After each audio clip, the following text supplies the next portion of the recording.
Hello. How's it going, guys? Boy, I'm missing your voices. I thought I would do today a little video on taking a chorus of a pop song and making it your own, something that I do a lot with my students in lessons. So I'm taking this song, Lost Boy by Ruth B, beautiful song, beautiful young female composer. And I'm gonna play around with it, and we're gonna talk about the different ways that you can alter a melody to express yourself differently than the performer whose voice you know on the recording, and become comfortable with ideas of improvisation in the pop style to really make a song your own. So this song is a good one because it's really easy and the chords are very easy. You can literally get them online easily if you just type in Lost Boy and chords, or you can actually download some music from musicnotes.com if you want to. And as you all know, if you're my students, I am a terrible piano player. So if I can kind of cobble my way through this, then you can too. So if you're looking for a song that you can pull together quickly, you might want to use this one or another song of your choosing. Pop songs are not generally have not too many chords, so you can probably get it going and support and accompany yourself quite easily. So let's just look at these first two lines of the chorus and we're going to talk about them.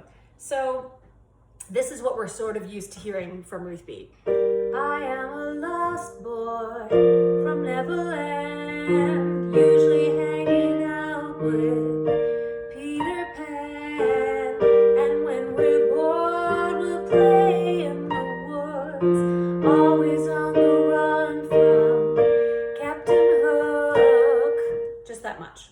So the very first thing I want to encourage you to do, if you're having trouble thinking about how can I twist this around and make it my own, is to start the melody on a different note. And in order to make sure you don't sort of get pulled towards the melody that your ear knows very well, you should start kind of really different from where it is, because it'll force you to find your way around the chords. So this is where it starts. I am a lost boy. So I'm actually going to start this. I'm going to see what happens if I start this melody much higher than that D below the staff. So what if I start here? I am a lost boy from Neverland, usually hanging out with Peter Pan, and when we're bored and we play in the woods, always on the run from Captain Hook. So it's a way to kind of force yourself into changing the melodic line. And what you'll find is that generally as the chords come back to one, your voice will find its way back to the melody that you know in your ear. The other thing you could do is actually just take the words away. That's an easy one. We do that in jazz a lot when we're making improvs, but just to take the words away and sort of hum through it and see what that does to it.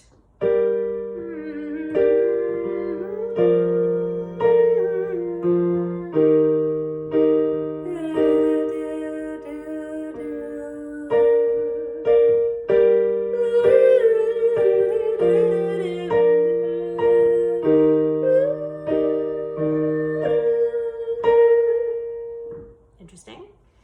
Also, we could slow down the rate of the notes. So it's my tendency, certainly as a classical soprano, to put lots of notes into a melody when I'm improvising it. But you could slow it right down so that you didn't get all the words in and the rate of change of note slows down, which sort of happened when I took the words away too. These are all different ins that you can use for improvising. But so I could be like, so if the melody goes, I am a lost boy from Neverland, I could go, I am a lost boy from Neverland, usually hanging out with Peter Pan. So it's not important, it's not like the national anthem, we got to get all those words in. If the chorus has repeated and repeated and repeated, the further into the song you get, the more you don't need to feel obliged to get all the information in there.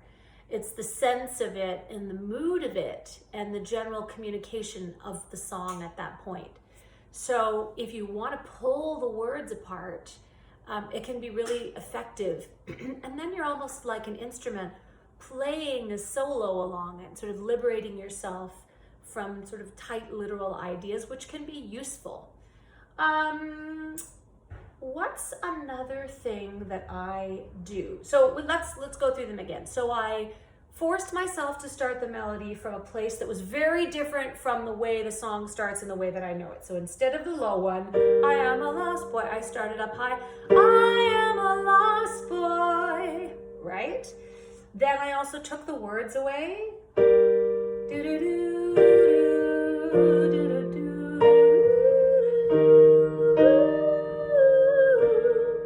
Nice. And then I also stretched out the words so that I didn't feel like I had to stay with the words in order to sort of repeat what I'd done before. Okay, I'm gonna leave it at that. So I want you to use those 3 little tips and just throw them into your playing around with your favorite song on the radio right now. There's some good ones out. And see what you come up with. And also I encourage you to just look up some chords and challenge yourself just to find 1, 3, and 5 on the piano on that chord, even if it's just your right hand literally playing the chords, right? Doesn't matter. It's just you. And then if you want, you can just double the bottom of that chord in your left hand to give it like a bit of rumble and bump. No problems. You can do it. I encourage you to do it because when I sit down at the piano to do this sometimes between cooking or homeschooling or mopping the floor or making sourdough bread, I find I lose myself and feel very satisfied on the other end of it. So take a risk and try it. Okay, see you guys soon. Bye.